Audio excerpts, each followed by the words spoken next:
Avea ia lau leo whātau wā o te tūlai atu ma whātalofa atu pa ia ma le mamale lau whia. Ma alo le soifua maua ma le langi mā. Ngā mihinui, kia ora, and warm Pacific greetings. Heads of governments, ministers, excellencies, distinguished delegates, ladies and gentlemen. It is my pleasure and honour on behalf of the co-hosts, New Zealand and the European Union, to warmly welcome you here to the Pacific Energy Conference 2016. Welcome to those representing the Pacific countries. Welcome to those representing partner countries and development organizations. Welcome to the representatives from the private sector. And welcome here to the Garden of Eden, Eden Park, the centre of the rugby universe, to the home of the world champions, the All Blacks. Welcome.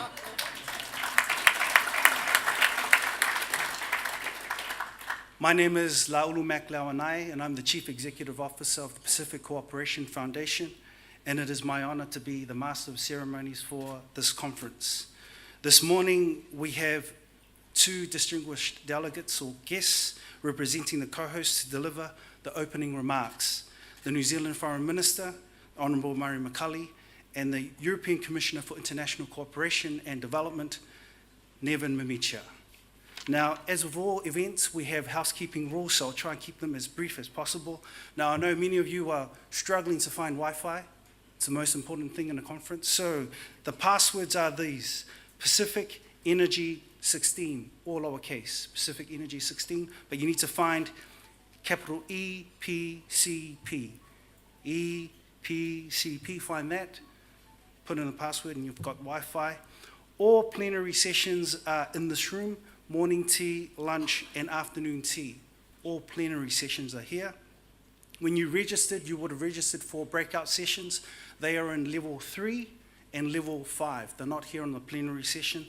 Check your card, you'll see there your colour, follow the colour to the session and you'll find the room. Wrong colour, wrong room, wrong session. Bathrooms are located just outside. Check the signs. In the unlikely event of emergency, like I said last night, survival of the fittest, there are no VIPs during an emergency. Anyway, sorry, what we need to do is go out to, don't use the lifts, and go out to Rimmers Avenue. So the last thing too is that Eden Park, the Garden of Eden, is a smoke-free zone. For those that want to smoke, please make your way to Rimmers Avenue. So, without further ado, I now invite the Honourable Murray McCully to provide his opening remarks. Put your hands together, please.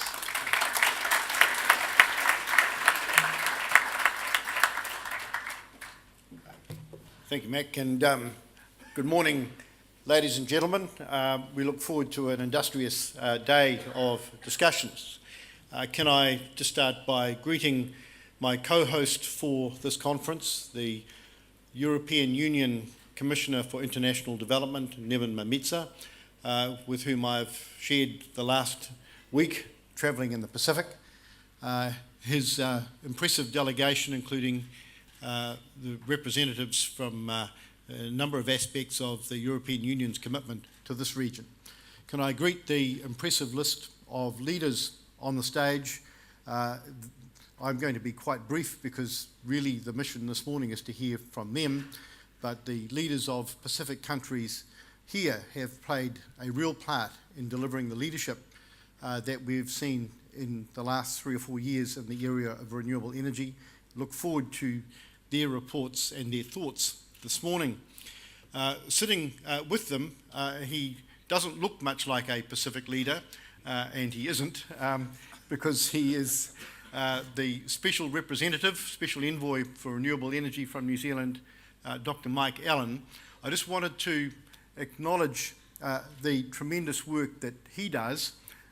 He has long been regarded as one of New Zealand's foremost renewable energy experts. But when you go to IRENA in the United Arab Emirates, they will tell you there that he is one of the world's foremost renewable energy experts, and I just wanted to acknowledge the leadership he's brought to this sector in New Zealand but internationally over the last few years. Ladies and gentlemen, in 2013 we hosted a similar event here in Auckland to try and start moving a region along a pathway towards a conversion to renewable energy. And we remarked then that this was not only environmentally important, but also economically important. We noted that around 10% of the GDP of Pacific countries was spent on importing fossil fuels to generate electricity, around a quarter to a third of their total import bills. Environmentally and economically, the case was very strong, but the actions that needed to follow would require significant leadership. And I'm pleased to report to you that that is exactly what we have seen. About a year ago, I was pleased to go to the northern group of the Cooks, a once-in-a-lifetime opportunity, and to see there the opening of the last of the renewable energy, solar energy plants to service the islands that are well to the north of Rarotonga, remote, but now pretty close to being fully renewable in energy source. I've been, in the last few days, travelling in the Pacific with the European Commissioner for Development, Neven Mimica. He and I started in Port Moresby, went to Vanuatu, to Kiribati, to Tuvalu, and briefly through Fiji. In each of those places, there is a good story to tell. In Tuvalu, where we spent a day, we've seen progress made not only in shifting access to energy to pretty close to 100% in a place where it was significantly short of that 3 years ago. We will have, in a few weeks' time, all of the outer islands of Tuvalu converted to essentially renewable energy from the previous dependence upon fossil fuels as a result of the partnership that we forged in 2013. In Samoa, we've seen a doubling of the amount of renewable electricity that is being produced.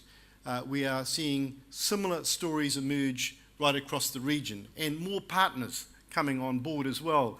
Quite recently, I was pleased to note that New Zealand and the United Arab Emirates celebrated the first energy partnership between our two countries with a new solar venture in the Solomon Islands. So the story goes on, and it's a good story. But today is an opportunity not just to bask in the success that we've seen, but to identify some areas that we can regard as a good second chapter in the story. In that sense, I just want to leave two thoughts with you. We are moving into a phase where there will be an increasing dependence on partnerships to make these ventures work. Partnerships between governments and donors, as well as electricity providers. We need to see first-class regulatory environments so that there can be reliable power pricing agreements, and private sector partners are able to see a reliable pathway for their engagement. But another feature that I want you to think about today, because it's something that most New Zealanders are surprised to hear, something like 85% of the people in countries like the Solomon Islands and Papua New Guinea still to have any access to electricity at all. And one of the emphasis that you'll have seen in the paperwork supplied for this conference is determination to see a much greater level of access provided despite some of the challenges in delivering that access. Technology in the last 3 or 4 years has been helpful. Increased storage capacity and improved technology has been critical. We've seen a sharpening of the pencil on pricing of some of the renewable assets that are required.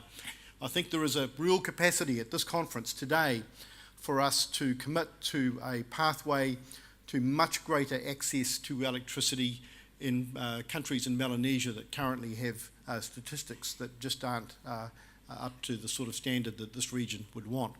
So can I, in acknowledging my co-host and welcoming you all here, just to say it's been a good story so far, but we've got plenty of work to do. Today, I hope we're able to focus on how we can build stronger, bigger, more successful partnerships going forward, and in particular on how we can deliver access to electricity for the many people in this region who still don't have it. If we can take from today the same determination and deliver similar results in 3 years' time, then we'll have served our region and the world well. Thank you very much. I look forward to today's deliberations.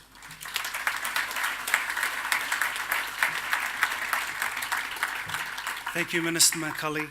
I now invite our co-host, EU Commissioner for International Cooperation and Development, Neven Mimica, to speak. Thank you.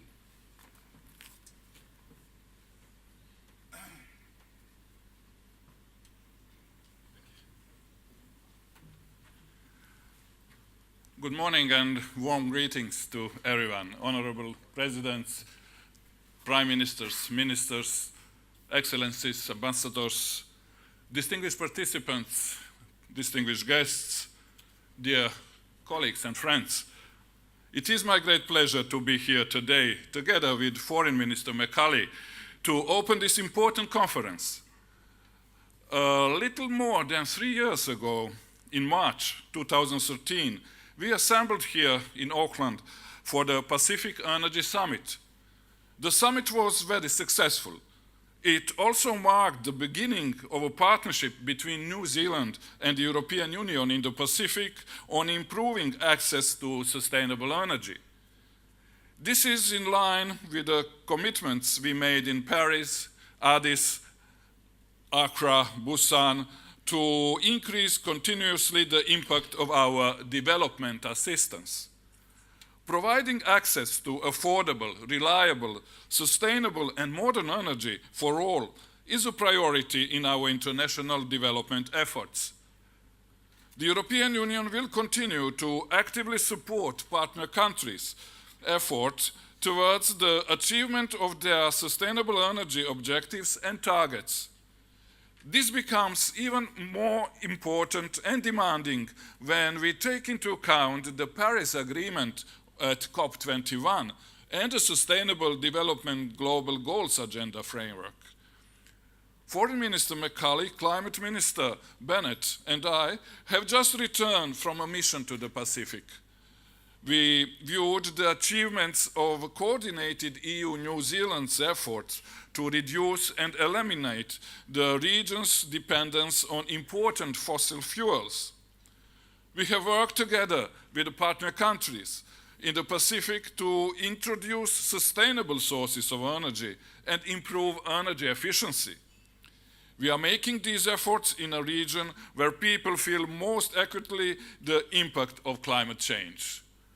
Today's conference will give us the opportunity to take stock of progress achieved and to use the results of your deliberations as a basis for continuing and enhancing our partnership in the region in the future. Sustainable energy is a prerequisite for growth.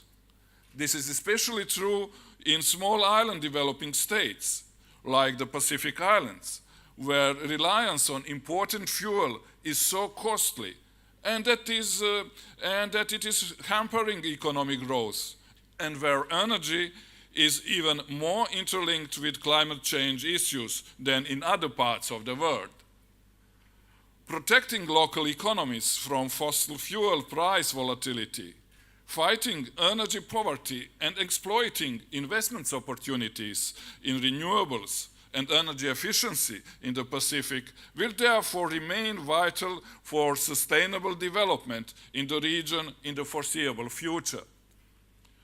For 6 countries that made sustainable energy their priority in their national development strategies, namely Marshall Islands, Micronesia, Nauru, Niue, Palau and Tonga, the European Union allocated 35 million euros for the period until 2020. Our sustainable energy partnership with New Zealand will draw from these bilateral envelopes, but it would open energy cooperation to other countries in the Pacific as well. Close cooperation with New Zealand in countries such as Tuvalu and Kiribati at strategic, technical and implementation levels, as well as in Samoa and the Cook Islands, where the European Union has also teamed up successfully with the Asian Development Bank, demonstrates that collaboration between donors in the Pacific region has considerably advanced in recent years. The European Union's sustainable energy policy for development cooperation focuses on three main objectives: support to new generation projects in renewables only, increased access to sustainable energy, and a reduction in greenhouse gas emissions through promoting energy efficiency. To meet the above objectives, the creation of an enabling environment by the governments of our partner countries is vital. Our preference is to provide budget support wherever feasible to help sustain this, as we already do in Tonga and envisage also in Marshall Islands. Equally important is the engagement of the private sector in sustainable energy investments.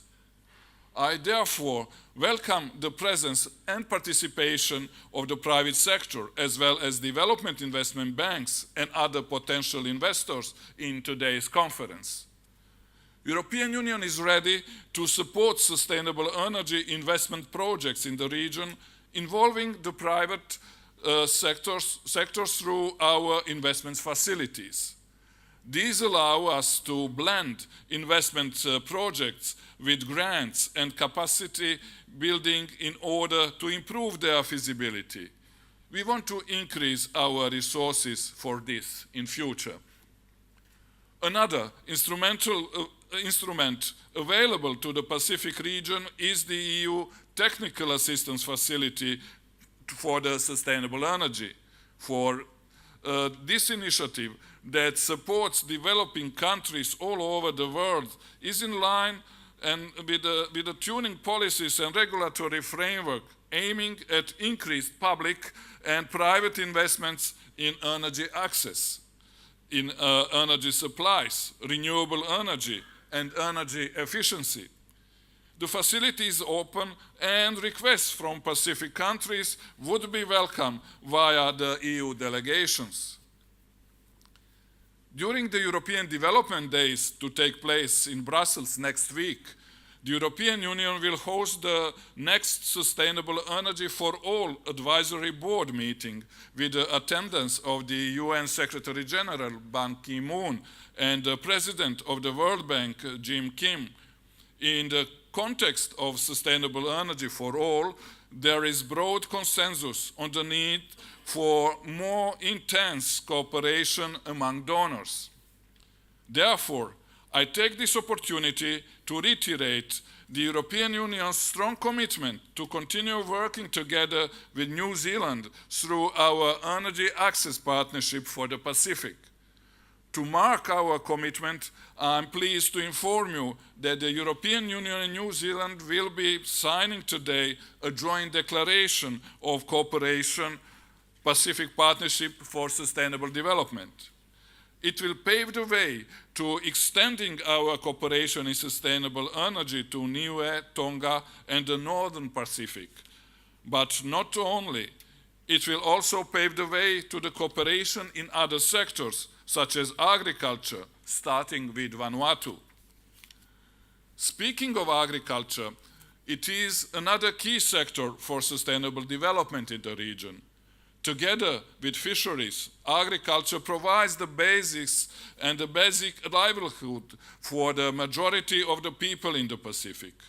Our efforts and partnership to improving access to sustainable energy in the rural areas will no doubt facilitate agriculture growth. But improving energy alone will not be enough. That is why it is important that we support agriculture and rural development also directly.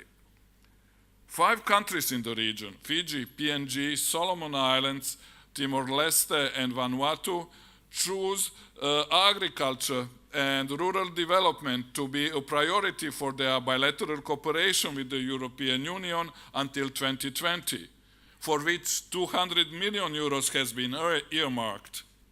Our aim is to support efforts in the region to increase productivity and investments in the agriculture sector through, for example, value chain development plans like we plan to do in Vanuatu for coconuts, for fruits and vegetables and the livestock, or through supporting agroforestry like in Timor-Leste. In this way, we support our partner countries to also increase their resilience against the negative effect of climate change.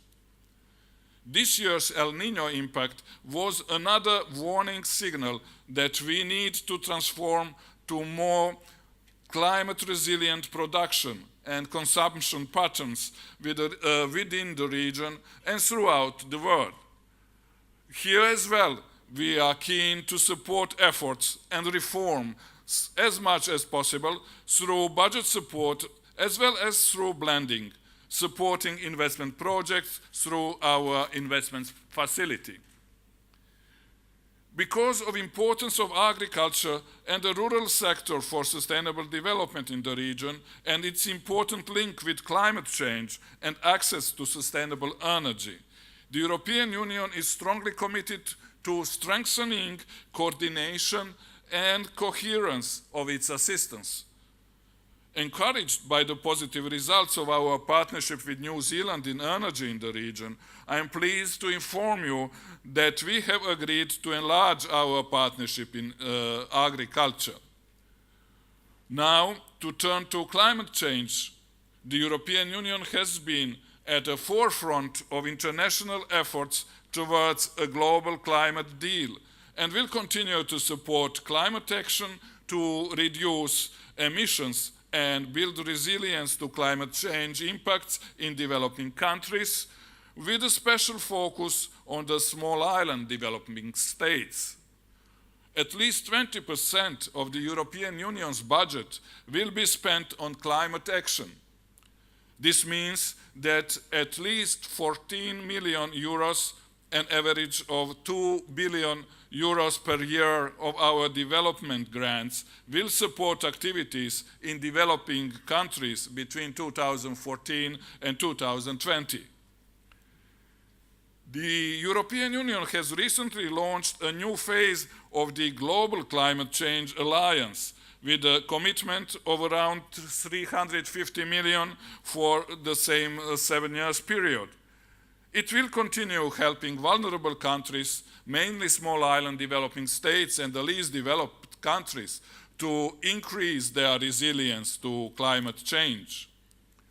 Furthermore, the European Union will provide additional 500 million euros for resilience programs that would target the El Niño phenomenon by our combined humanitarian and development actions, as well as 200 million euros for disaster risk reduction projects between 2014 and 2020. And when you are struck by severe climate-related calamities, such as the cyclones or El Niño, the European Union will stand by you and make a special effort to help you overcome them. Vanuatu, following Cyclone Pam, and Fiji, following Cyclone Winston, are benefiting from special supplementary allocations of 10 million euros each. I also want to announce that the European Union will make available a further amount of 14.5 million euros to support 6 countries in the region which have been severely affected by El Niño, to Fiji, Marshall Islands, Micronesia and Palau, PNG and Timor-Leste. To conclude, 3 years have passed since the Pacific Energy Summit and since Minister McCulley pioneered the European Union-New Zealand Energy Partnership in the Pacific with my predecessor, Commissioner Piebalgs. We have witnessed major achievements in the past few days on our joint mission. I will only mention one that I find extraordinary. In Tuvalu, thanks to the EU-New Zealand Energy Partnership, almost 100% of the population, even in the outer islands, have access to electricity, to renewable electricity, 24 hours a day. And this amazing result was achieved since 2013, when only around 50% of the population had electricity access. Today, I'm pleased to announce that in order to take forward our commitment to supporting investments, the European Union will make a special allocation of 20 million euros in the EU Investment Facility for the Pacific to leverage investment projects in sustainable energy in the region involving the private sector. These investment projects should increase the overall capacity of renewable energy and improve energy efficiency.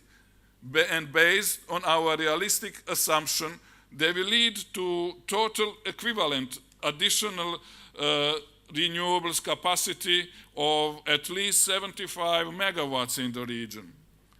This in turn corresponds to at least 25,000 tons of fossil fuels saved annually. Today, we stand here and can say together with New Zealand that our development cooperation in the Pacific is extraordinary. We can say that we are ready to move our collaboration beyond energy to agriculture, as well as to making it more sustainable and climate resilient for the benefit of the people of the region. So let's continue to work together with our partners in the region to make development in the Pacific more sustainable and more climate resilient. Thank you very much for your patience and for your participation. Thank you. Thank you, EU Commissioner Mimicha. Now the conference is officially open. Please, can I get everyone to stand? Stand quickly. Turn to your left and massage the shoulders of the person to your left. Quickly, quickly. Turn to your left, quickly. And turn to your right. To your right. Okay, that's enough. Sit down.